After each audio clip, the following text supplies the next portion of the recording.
देखिए, हमने कक्षा द्वादश की लास्ट वीडियो में आप लोगों को अमोनिया से अभिक्रिया तक रासायनिक गुण करा दिए थे क्लोरीन टॉपिक के, ठीक है ना। और अब हम क्लोरीन के ऑक्सीकारक गुणों को पढ़ने जा रहे हैं।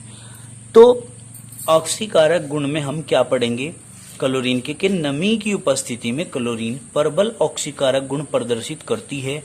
जब नमी हो जाती है, नमी की उपस्थिति होती है, तो उस समय जो क्लोरीन होती है ना, वो प्रबल ऑक्सीकारक की भांति व्यवहार करने लगती है। किसी के पास रफ कॉपी है भाई? तो अब देखिए आप लोग, हम इसकी रिएक्शंस को देखेंगे और करेंगे। यहाँ पर ध्यान से देखना है सभी को, ठीक है जी। स्टार्ट करते हैं अपना कार्य। देखो, सबसे पहले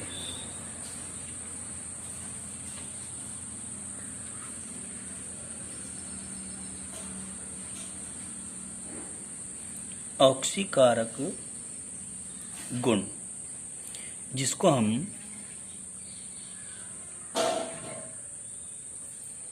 ऑक्सीडाइजिंग प्रॉपर्टीज भी बोल देते हैं। क्या बोल देते हैं? ऑक्सीडाइजिंग प्रॉपर्टीज भी हम इसको बोल देते हैं। तो देखिए, यहां रिएक्शन आती है हमारी कि क्लोरीन जो होता है वो नमी की उपस्थिति में एक प्रबल ऑक्सीकारक की भांति, अच्छे ऑक्सीकारक की भांति भूमिका निभाता है। तो क्लोरीन के भी दो हैं, हाइड्रोजन के भी दो हैं। हम यहाँ क्या लिख देंगे? 2HCl प्लस एक ऑक्सीजन बचा, जिसको हम नवजात ऑक्सीजन के नाम से जाना करते हैं। अपनी इन ऑक्सीकारक गुणों के अंदर जितनी भी अभिक्रियाएं होती हैं, ठीक है ना। अब देखिए आप क्या करेंगे हम भाई। सबसे पहले नंबर 1 आता है कि यह है SO2 के विलयन को, किसको? SO2 के विलयन को H2SO4 में ऑक्सीकृत कर देता है। किसमें?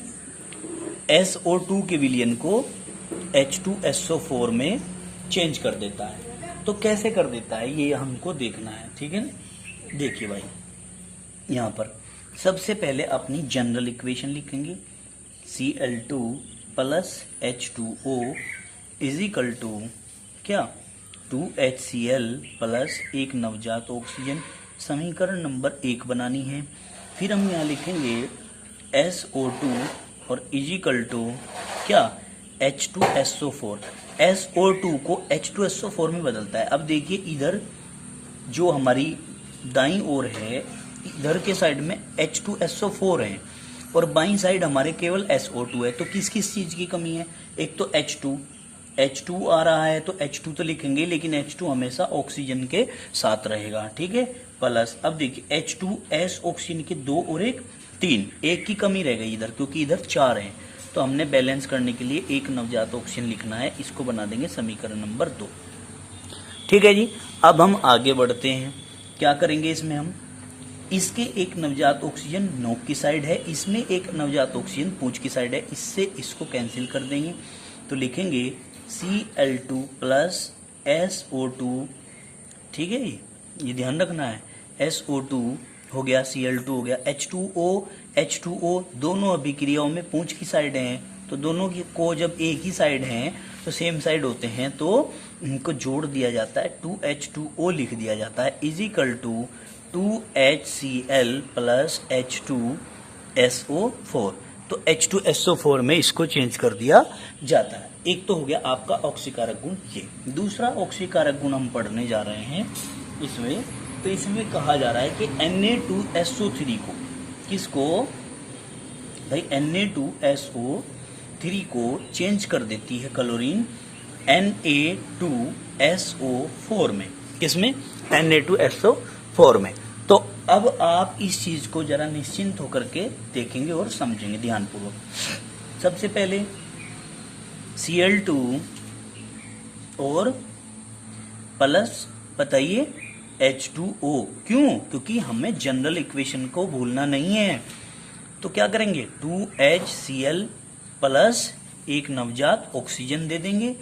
फिर आप कहेंगे कि Na2CO3 is equal to Na2 SO4। देखो Na2 यहाँ भी है, यहाँ भी है, क्या है ये SO3 है हमारा, SO3। सल्फर यहाँ भी है, यहाँ भी है, यहाँ 3 है, यहाँ 4 है। तो हमने क्या करना, एक की कमी है इस साइड, तो प्लस एक नवजात ऑक्सीजन इस साइड हम जोड़ देंगे। इसको इक्वेशन नंबर 1, इसको इक्वेशन नंबर 2 बनाइए। अब आप इसके बाद क्या करेंगे भाई, अपोजिट साइड है, काट दीजिए, ठीक है। अब जो जो बचा है उसको लिखो, Cl2 plus Na2 SO3 plus एक H2O भी पूंछ की साइड ही है, तो H2O is equal to 2HCl plus Na2SO4। ये आपका प्रोडक्ट तैयार हो जाता है और आप कह रहे हैं कि क्लोरीन ने Na2SO3 को Na2SO4 में ऑक्सीकृत कर दिया है। इस प्रकार से आपकी ये भी रिएक्शन कंप्लीट हो जाती है ऑक्सीकारक गुण की। क्लियर हो गई बात। अब हम आगे चलते हैं इसी श्रेणी में, और आगे चल के हम क्या सीखते हैं, ये सीखते हैं थर्ड पॉइंट पर कि FeCl2 जो है इसको FeCl3 में ऑक्सीकृत कर देती है, में ऑक्सीकृत कर देती है। कौन कर देती है, क्लोरीन। तो हम यहाँ लिखेंगे 2FeCl2 प्लस Cl2, डायरेक्ट कर दिए बेटे ये रिएक्शन हमने, तो 2 दूनी 4 और 2 6, तो हम क्या लिखेंगे 2FeCl 2 तिया 6। तो इस प्रकार से ये समीकरण तुम्हारी हो जाती है आसानी से। अब हम इसके बाद नेक्स्ट इक्वेशन को देखते हैं 4 पॉइंट कि H2S को काय में चेंज कर देती है, सल्फर में चेंज कर देती है। H2S को किस में, सल्फर में ऑक्सीकृत कर देती है। तो हम क्या करेंगे, देखिए general equation Cl2 plus H2O is equal to क्या हो जाएगा 2HCl प्लस एक ऑक्सीजन बचा है, ये आ गया। क्लियर। नवजात के रूप में ले लिया हमने इसको। अब हम इसके बाद देखते हैं बेटे कि H2S है और इजिकल टू सल्फर में चेंज कर रहे हैं, प्लस ये हाइड्रोजन के 2 हैं, तो हम क्या करेंगे H2 अलग निकल गए। अब H2 कभी भी ऑक्सीजन के बिना नहीं रहेगा, तो हमने क्या किया, ये ऑक्सीजन आ गया, इधर तो नहीं है, इधर ऑक्सीजन की पूर्ति करने के लिए एक नवजात ऑक्सीजन जोड़ दिया, इक्वेशन नंबर 2 हो गई। अब क्या करेंगे, अब बताइए क्या करेंगे, सीधी सी बात है, जो अपोजिट साइड है नवजात ऑक्सीजन उनको काट दीजिए, जो अपोजिट साइड है H2O उनको कैंसिल कर दीजिए। Cl2 plus H2S is equal to 2HCl plus sulphur. तो इस प्रकार से आप लोग इस ऑक्सीकारक गुण को भी भली भांति अच्छे प्रकार से समझ सकते हैं। इसी श्रेणी में हम आगे बढ़ते हैं अपने कार्य को लेकर के। आज बारिश का मौसम रहा, घर पर बैठ करके ही आप लोगों को ये कक्षा में कार्य जो कराया गया था, ये वीडियो पहुंची नहीं थी, आज दोबारा से इसको बनाकर तुम तक पहुंचाया जा रहा है विद्यार्थियों। देखिए नेक्स्ट आती है आपकी ये समीकरण, कौन से वाली, इसको चिन्हित कर लेते हैं। देखिए Na2AsO3 मतलब सोडियम आर्सेनाइट को Na2AsO4 मतलब सोडियम आर्सेनेट में चेंज कर देता है, ऑक्सीकृत कर देता है। कैसे कर देता है, सबसे पहले Cl2 प्लस 2 क्या H2O लेंगे बेटे, इज इक्वल टू क्या हो जाएगा 2HCl प्लस एक नवजात ऑक्सीजन, समीकरण नंबर 1 बन गई। इसी प्रकार हम क्या करेंगे, Na2AsO3 is equal to Na2AsO4, 3 इधर हैं, इधर 4 हैं, बाकी सब यहां से लेके यहां तक दोनों साइड में सेम है, यानी कि left hand side and right hand side same element आपके दिखाई दे रहे हैं, एटम आपको दिखाई दे रहे हैं। यहाँ पर 4 हैं, यहाँ पर 3 है, बस इतना फर्क है। तो 4 करने के लिए एक ऑक्सीजन की कमी को हम नवजात ऑक्सीजन लिखकर पूरा कर देते हैं, इक्वेशन नंबर 2 बन जाती है आपकी। इसके बाद हम क्या करते हैं, देखिए भाई इनको कैंसिल कर दीजिए, जो बचे Cl2 बच गया प्लस Na2AsO3 बच गया, ठीक है, और प्लस H2O भी बच गया, इज इक्वल टू 2HCl आ गया प्लस Na2 ASO4 आ गया। मतलब कहने की बात यह, सोडियम आर्सेनाइड को सोडियम आर्सेनेट में चेंज कर दिया। किसने कर दिया? क्लोरीन ने कर दिया। अब इसके बाद हम पूछते हैं विरंजक गुण। क्या? विरंजक गुण। विरंजक गुण का मतलब क्या होता है? विरंजक गुण का मतलब होता है रंग उड़ाने की प्रकृति। रंग उड़ाने का गुण इसके अंदर है भी या नहीं, ये बात हमको ध्यान से देखनी है। रंग उड़ाने का गुण इसके अंदर है भी या नहीं। आगे भी उतार लो बेटे, फिर समझा दूंगा। हाँ कर लो, और आगे तक उतार लो। अब देखो हम क्या करेंगे, Cl2 plus H2O is equal to क्या करेंगे, 2HCl प्लस एक नवजात ऑक्सीजन रह गया आपका। तो हम कहते हैं कि अगर हम कोई रंगीन पदार्थ लेते हैं, क्या लेते हैं? रंगीन पदार्थ, मतलब कलरफुल सबस्टेंस आप कोई लेते हो और उसमें ये नवजात ऑक्सीजन एडिशन करा देते हो, तो वो पदार्थ रंगहीन हो जाएगा। कैसा हो जाएगा बेटे? रंगहीन पदार्थ में वो बदल जाएगा। इतनी बात समझ में आ गई? बात कोई दिक्कत तो नहीं है? ये रंगहीन पदार्थ में बदल जाएगा। अब आगे देखते हैं हम हाइड्रोकार्बन से क्रिया। किससे क्रिया? 7वें नंबर पर हमारी आती है हाइड्रोकार्बन से क्रिया।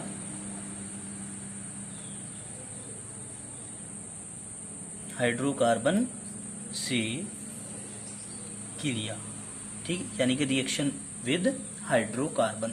देखो हम मेथेन से रिएक्शन कराते हैं। किससे? मेथेन से। प्लस यहाँ लिख देते हैं METHANE, मेथेन। मेथेन क्या होती है? CH4 होती है। अगर हम इसकी क्लोरीन से रिएक्शन कराते हैं तो ये रिएक्शन सूर्य के प्रकाश की उपस्थिति में होती है HNU। HNU होते हैं सूर्य के प्रकाश के पैकेट, बंडल, ठीक है ना, और जो कि हम तक पहुंचते हैं एनर्जी के रूप में। एक हाइड्रोजन यहाँ से, एक क्लोरीन यहाँ से, माइनस HCl निकलेगा। यहाँ बचेगा हमारे पास CH3Cl।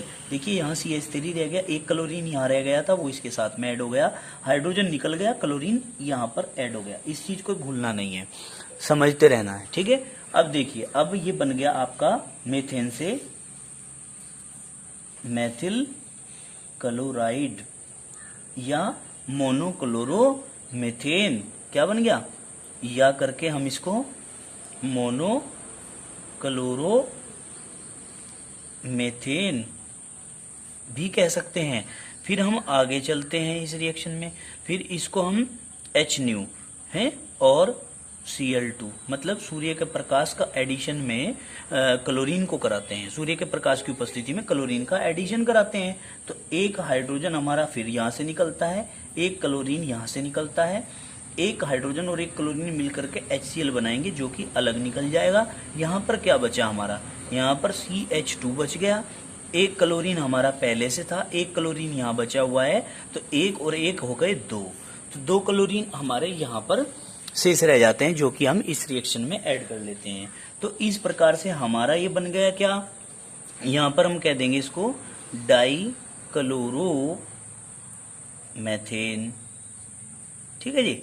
अब इसको आगे बढ़ाते हैं हम। यहाँ पर क्या करते हैं? प्लस फिर Cl2 अपॉन HNU, यानी कि सूर्य के प्रकाश की उपस्थिति में फिर से क्रिया कराते हैं और फिर इसे क्रिया कराते हैं तो प्रोडक्ट देखिए क्या बनता है। एक हाइड्रोजन अब फिर यहाँ से निकलेगा, एक क्लोरीन यहाँ से निकलेगा, एक हाइड्रोजन एक क्लोरीन मिलकर माइनस HCl बनाएंगे। फिर हमारा यहाँ क्या बच गया? CH सिंगल बॉन्ड Cl2 हमारे यहाँ पर ही से एक क्लोरीन यहाँ से आ जाता है। कितने हो गए? 3 हो गए। क्लियर? हम क्या कहेंगे?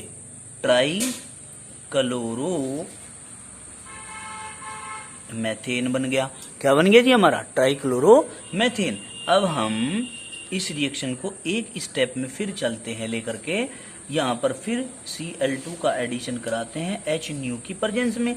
तो एक क्लोरीन यहाँ से निकला, एक हाइड्रोजन यहाँ से निकला, माइनस HCl हो गया। यहाँ बचा क्या बेटे हमारा? यहाँ पर C बच गया खाली, और Cl के 3 हमारे यहाँ हैं और एक Cl का यहाँ बचा हुआ है, क्योंकि एक ही तो गया ना Cl का, यहाँ पर एक तो रह गया, और जो एक रह गया वो वाला, और 3 ये मिलकर के CCl4 बनाते हैं, जिसको हम कहते हैं टेट्रा क्लोरो मैथेन। क्या कहते हैं? टेट्राक्लोरोमेथेन कह देते हैं। बताइए जरा, इतनी बात समझ में आई है क्या? फिर हम आगे चलते हैं इसी कड़ी में, एक रिएक्शन हाइड्रोकार्बन के साथ में फिर करते हैं हम। आप इसको ना आप इसको जो आपने रिएक्शन की है इसमें मेथेन वाली, इसको ए रिएक्शन मान लेना। क्या? ए। अब हम इसके बाद आगे बढ़ते हैं इसी स्टेप में कि एथिलीन से क्रिया, इसको बी रिएक्शन बना दीजिए। क्या? इसको REACTION रिएक्शन विद एथिलीन, आप ये भी कह सकते हैं रिएक्शन विद एथिलीन। तो बेटे क्या करेंगे, ध्यान से देखिए, ये है CH2 double bond CH2 plus Cl2, तो इजिकल टू हमारा फॉर्मूला क्या है? हम जैसे ग्रामीण क्षेत्र के लोग हैं तो उसी भाषा में हम समझते हैं, बीच का बॉन्ड तोड़ा और अधूरा जोड़ा। तो हमने क्या किया, CH2 सिंगल बॉन्ड CH2, ये बीच का बॉन्ड तोड़ दिया। और अधूरे कहाँ है? एक और ये है, अधूरा ये है, यहाँ जोड़ दिया और अधूरा। आगे समझ में? क्लोरीन के दो हैं, एक क्लोरीन इसको दे दो, एक क्लोरीन इसको दे दो, क्या बन गया? डाई क्लोरो, कार्बन के दो हैं तो ETHANE, एथेन। एथेन क्यों? क्योंकि सिंगल बॉन्ड आ गया कार्बन कार्बन के बीच में। समझ में आ गई होगी बात। अब हम इसी कड़ी में थोड़ा सा आगे को बढ़ते हैं। हम इस टॉपिक का जो कि हमारा चल रहा है क्लोरीन, इसका जो रासायनिक गुण वाला पोर्शन है वो पूरा हो गया है। अब हम आगे इसको समझते हैं उपयोग। क्या समझते हैं? उपयोग समझते हैं।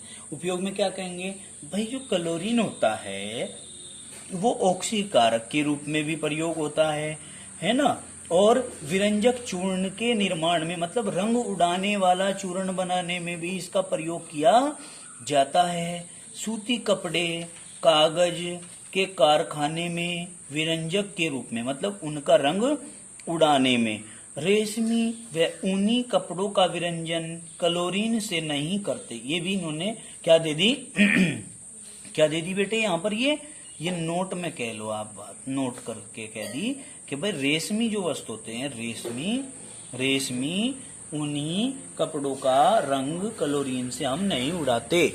कंप्लीट होगी बात।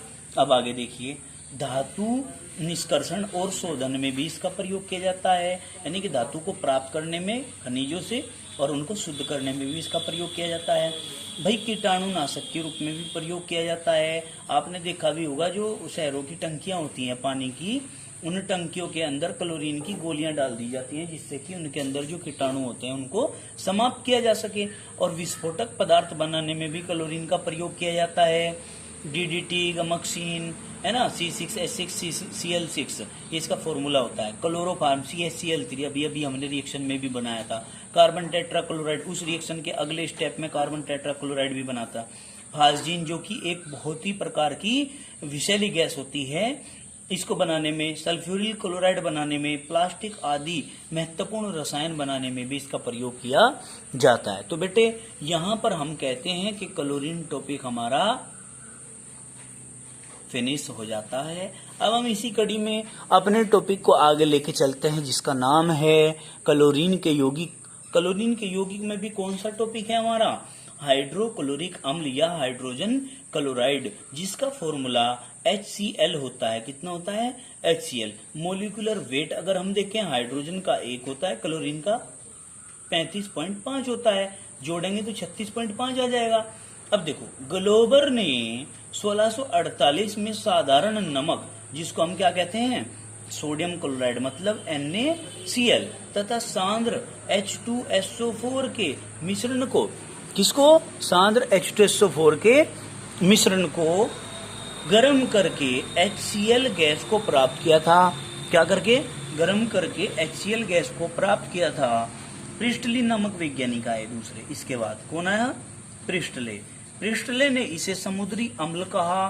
प्रिस्टले ने अपने विवेक के आधार पर इसको क्या कह दिया कि भाई ये तो समुद्री अम्ल है। क्यों? क्योंकि समुद्र से भी प्राप्त किया जाता है क्लोरीन। तथा 1810 में डेवी ने बताया कि यह हाइड्रोजन तथा क्लोरीन का एक यौगिक है। 1810 में कौन आया? डेवी नामक के वैज्ञानिक आए। डेवी ने बताया कि ये हाइड्रोजन और क्लोरीन से मिलकर बना हुआ एक यौगिक है भाई, और इसका नाम हाइड्रोक्लोरिक अम्ल है। क्या है? हाइड्रोक्लोरिक अम्ल, और जब से ही इसका नाम रख दिया हाइड्रोक्लोरिक अम्ल। अब देखिए इसको बनाने की विधि में क्या है, बनाने की जो जनरल विधि है वो मैं समझा रहा हूं आप लोगों को कि हाइड्रोजन तथा क्लोरीन की क्रिया से, यदि हम हाइड्रोजन की और क्लोरीन की क्रिया कर दें तो क्या बन जाएगा भाई, हाइड्रोक्लोरिक अम्ल बन जाएगा। ये देखिए H2 + Cl2, दो इसके दो ही हमने क्या ले ली बेटे, मॉलिक्यूल यहाँ कॉमन ले लिए और हाइड्रोजन क्लोरीन लिख दिया। क्या लिख दिया, हाइड्रोजन और क्लोरीन, क्योंकि पॉजिटिव स्पीसीज पहले आएगी, निगेटिव स्पीसीज बाद में आएगी, इसलिए 2HCl लिख दिया। ये सूर्य के प्रकाश की उपस्थिति में जब नमी दे दी जाती है हाइड्रोजन को और क्लोरीन को, तो HCl गैस आपको या अम्ल आपको प्राप्त हो जाता है। ठीक है, यदि नमी आएगी तो भाई अम्ल प्राप्त हो जाएगा, और यदि नमी नहीं होगी तो भाई गैस प्राप्त हो जाएगी। बताओ इतनी बात समझ में आई क्या? तो आज तक हम इस कार्य को यहीं पर छोड़ेंगे, क्योंकि इससे आगे का पोर्शन हमने आपको अपनी 6 नंबर वाली वीडियो में, जो पार्ट 6 है, उसमें कराया हुआ है सारा। ये शेष भाग है जो आप तक नहीं पहुंचा था, 5th पार्ट है ये। कौन सा? पार्ट नंबर 5 है ये। समझ में आ गई है बात? चलिए आज के लिए इतना ही काफी। धन्यवाद।